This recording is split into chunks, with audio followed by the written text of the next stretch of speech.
Research? Hindi ba magastos yan? Ayoko ng research. Pahirap yan. Bakit ba may research? Research, research, research. Nakakatakot mag-research. Hindi ko kayang humarap sa panel. Baka ito na ang katapusan ko. Good day, si Sir Mark ito. Subukan nating i-overcome ang ating mga takot sa research. Ang research o pananaliksik ay isang sistematiko at organisadong proseso ng pagtatanong na naglalayong makabuo ng bagong kaalaman, tumuklas ng katotohanan, palawakin ang ating pangunawa sa iba't ibang fenomena, kaganapan, at pagsubok lutasin ang mga problema. Ito ay kinapapalooban ng pagkolekta, pagsusuri at interpretasyon ng data upang sagutin ang mga partikular na tanong o pagsubok ng mga hypothesis. Isinasagawa ang research o pananaliksik sa malawak na hanay ng mga larangan at disiplina, kabilang ang science, social sciences, humanities, medicine, engineering, business, at iba pa. Gaya ng mga nabanggit kanina, ito ay sistematiko at organisado. Meaning, may sinusunod tayong procedure at ang procedure na ito ay scientific, hindi galing sa chismis. Itama natin ang ilang pananaw patungkol sa research o pananaliksik.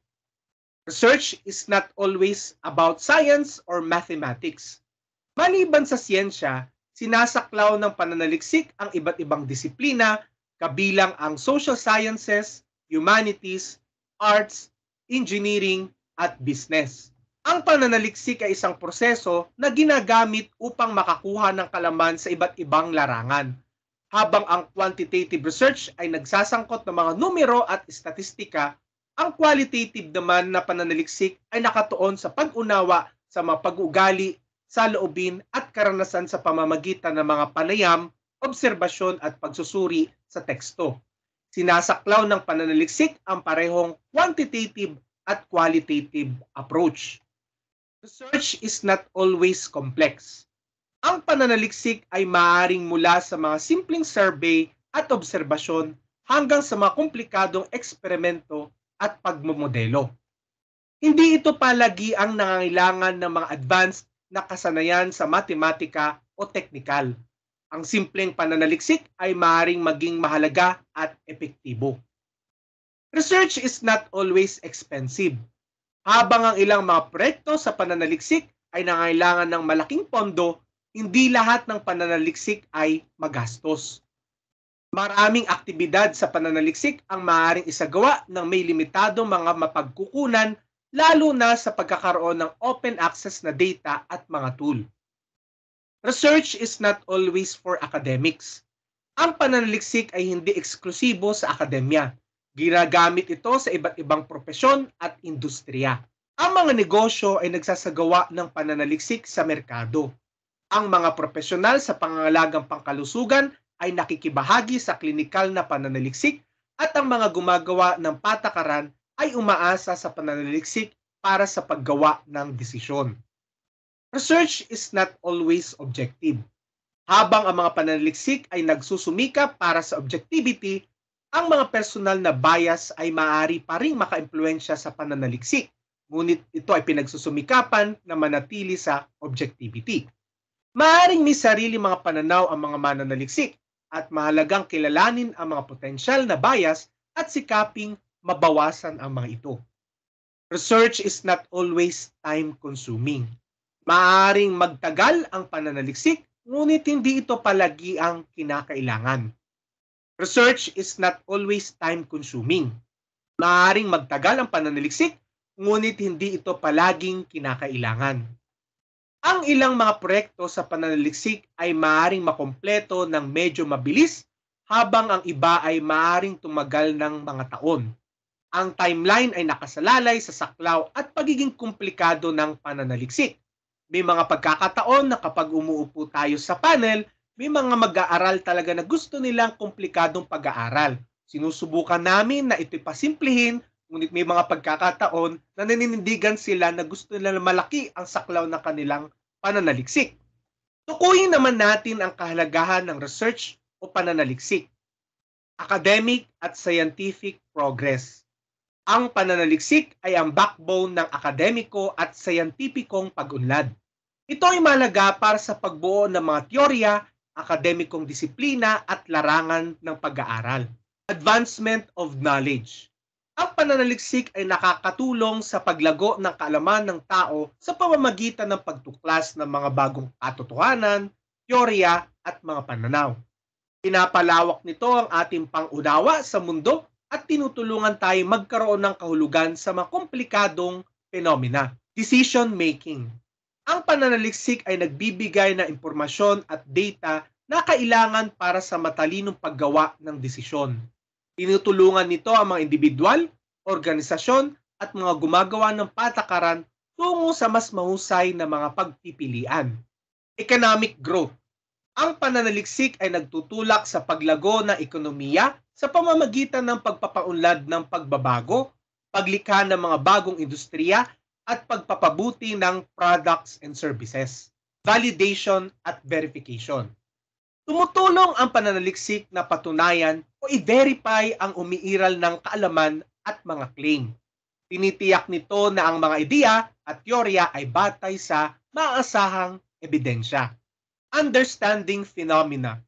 Maaaring palalimin ng pananaliksik ang ating pag-unawa sa kung paano gumagana ang mga bagay, kung bakit nangyayari ang ilang partikular na kaganapan, at kung anong mga salik ang nakaka-impluensya sa iba't ibang phenomena. Personal and professional development. Ang pananaliksik ay maaaring mapahusay ang kritikal na pag-iisip, paglutas ng problema at mga kasanayan sa pagsusuri. Mahalaga rin ito para sa profesional na paglago ng mga mananaliksik at scholar. Quality improvement. Ang pananaliksik ay maaaring humantong sa pagpapabuti ng produkto, serbisyo o proseso. Ang mga negosyo ay madalas na nagsasagawa ng pananaliksik sa merkado upang mapahusay ang kanilang marketing. Socio-cultural preservation. Ang pananaliksik sa humanities at social sciences ay nakakatulong na mapanatili ang pamana ng kultura at mga tradisyon sa pamamagitan ng pagdodokumento at pagsuri sa mga aspetong historical, linguistiko at masining ng mga lipunan. Socio-political impact. Ang pananaliksik ay nagpapaalam sa patakarang pampubliko at pagbabago sa lipunan. Nagbibigay ito ng sapat na data, mga insight na gumagabay sa mga desisyon ng gobyerno at mga social intervention. Environmental sustainability. Ang pananaliksik ay gumaganap ng isang mahalagang papel sa pag-unawa at pagtugon sa mga isyu sa kapaligiran tulad ng pagbabago ng klima, polusyon, at pagkawala ng biodiversity. Patterns or trends prediction. Ang pananaliksik ay maaaring gumawa ng mga hula batay sa mga pattern o trend na natukoy sa pamamagitan ng pagsusuri ng data. Talakayin naman natin ang ilan sa bansag o pangalan ng research. Thesis. Ang thesis ay isang formal na dokumento na nagpapakita ng orihinal na pananaliksik at mga natuklasan sa antas ng undergraduate o graduate studies. Karaniwan, kinakailangan ito ng pagkumpleto ng masterals o doctoral degree.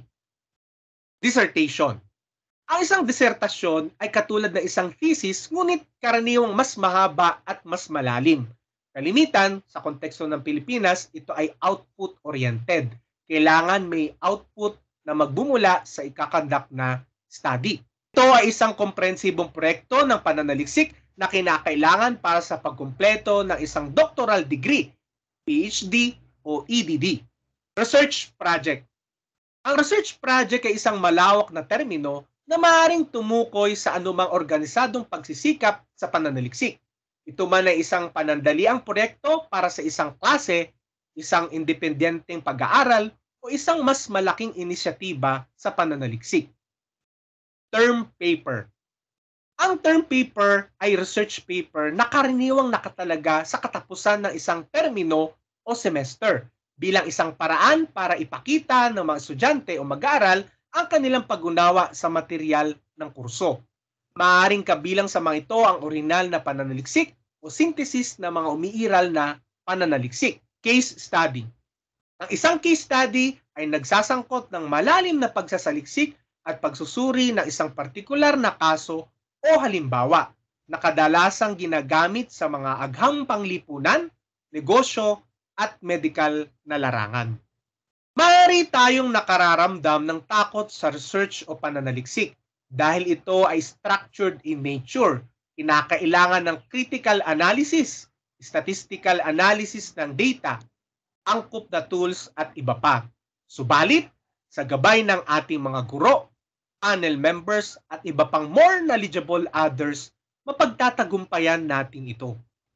Tandaan, ang research o pananaliksik ay isang pangunahing proseso na nagtutulak sa pag-unlad, pagbabago at pag-unawa sa iba't ibang larangan. Ang kahalagahan nito ay nakasalalay sa kakayahan nitong makabuo ng kaalaman, makalutas ng mga problema at mag-ambag sa pagpapabuti sa ating lipunan.